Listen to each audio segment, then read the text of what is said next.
Breaking news. ఈరోజు Syria వ్యాప్తంగా ISIS లక్ష్యాలపై America బలగాలు అనేక వైమానిక దాడులు నిర్వహించాయి. ఈ దాడులు డిసెంబర్ 13, 2025న పాల్మైరా సమీపంలో జరిగిన ప్రాణాంతక దాడికి ప్రతీకారంగా జరిగాయి. ఆ దాడిలో 2 అమెరికా సైనికులు మరియు ఒక పౌరుడు మరణించారు. ఇది ఆపరేషన్ హాకై స్ట్రైక్కు దారితీసింది. ఈ దాడి డిసెంబర్ 2024లో బషర్ అల్-అస్సాద్ పాలన పతనం తర్వాత సిరియాలో యుఎస్ దళాలపై జరిగిన మొదటి ప్రాణాంతక దాడిగా గుర్తించబడింది.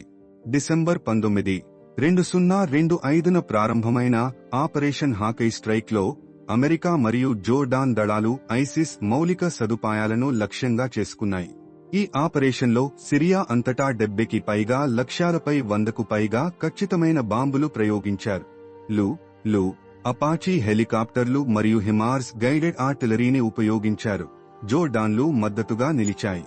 యుఎస్ సెంట్రల్ కమాండ్ ఈ దాడులు ఐసిస్ సామర్థ్యాలను తగ్గించడానికి మరియు భవిష్యత్ దాడులను నిరోధించడానికి జరుగుతున్నాయని ప్రకటించింది.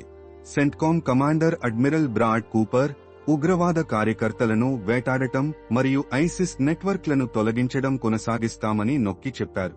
2025లో ఐసిస్ అమెరికాలో కనీసం 11 దాడులు లేదా కుట్రలకు ప్రేరణనిచ్చిందని సెంట్కామ్ అంచనా వేసింది.